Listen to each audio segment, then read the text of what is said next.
नमस्कार, मी ऋषिकरात घरकुल लाभार्थ्यांसाठी आनंदाची बातमी आहे। तुमच्या गावची घरकुलाची यादी प्रसिद्ध झालेली आहे। त्यामध्ये तुमचं नाव तुम्ही या ठिकाणी बघू शकता आणि जरी तुमचं यादीमध्ये नाव नसेल तर येणाऱ्या काळामध्ये त्या यादीमध्ये आता तुमचं नाव या ठिकाणी अपडेट केलं जाईल। यासाठी फक्त तुम्ही घरकुलाचा सर्वे केलेला पाहिजे।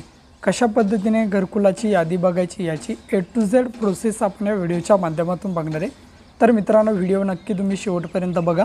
आपल्या चॅनलवर जर तुम्ही पहिल्यांदाच आलात तर चॅनलला सबस्क्राइब करून ठेवा। असेच नवनवीन व्हिडिओ आम्ही तुमच्यासाठी घेऊन येतो। जर तुम्हाला काही विचारायचं तर व्हिडिओला कमेंट करा। व्हिडिओच्या डिस्क्रिप्शन बॉक्समध्ये टेलिग्रामचा ग्रुप दिला आहे, त्यावरती तुम्ही अजूनही जॉईन झाला नसाल तर त्यावरती जॉईन व्हा। त्यावरती डायरेक्टली तुम्ही आमच्याशी बोलू शकता किंवा तुमचे प्रश्न आम्हाला विचारू शकता। नक्कीच आमची टीम तुम्हाला त्वरित प्रतिसाद देईल।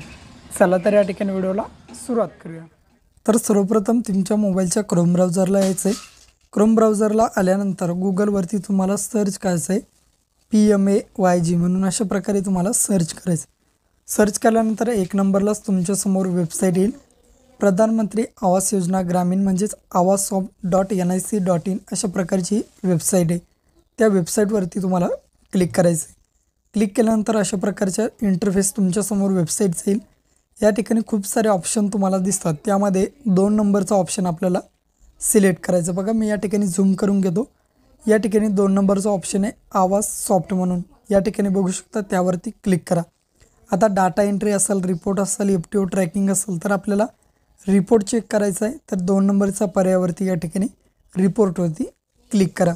जसं तुम्ही रिपोर्टवरती क्लिक करसाल खूप सारे ऑप्शन तुमच्यासमोर येतील, तर या ठिकाणी आय ऑप्शन तुम्हाला या ठिकाणी सिलेक्ट करायचं आहे। खाली स्क्रोल डाऊन करा। स्क्रोल डाऊन केल्यानंतर या ठिकाणी तुम्ही बघू शकता आय ऑप्शन घ्या, डायरेक्ट आवास प्लस रिपोर्ट आणि त्यामध्ये 3 नंबरचा पर्याय निवडा, आवास plus category wise data summary, यावरती क्लिक करायचं। क्लिक केल्यानंतर या ठिकाणी ऑल स्टेट दिसतंय, त्या ठिकाणी तुम्हाला तुमचं महाराष्ट्र राज्य सिलेक्ट करायचं आहे। सिलेक्ट केल्यानंतर खाली या ठिकाणी बघू शकता तुमचा जिल्हा या ठिकाणी तुम्हाला सिलेक्ट करायचा। तो तुमचा जिल्हा असेल तो जिल्हा किंवा ज्या जिल्ह्याची यादी तुम्हाला बघायची त्या जिल्ह्याचं नाव या ठिकाणी सिलेक्ट करा। नंतर या ठिकाणी तालुका सिलेक्ट करायचा आहे किंवा सब डिव्हिजन सिलेक्ट करायचं आहे। मी तालुका सिलेक्ट करून घेतो। नंतर तुमचं गाव सिलेक्ट करायचं आहे, जे गाव असेल ते, किंवा विलेज सिलेक्ट करायचं आणि सबमिट पर्यायावरती क्लिक करायचे। सबमिट केल्यानंतर अशा प्रकारे येईल बघा, डाउनलोड PDF किंवा एक्सेल फॉर्मॅटमध्ये।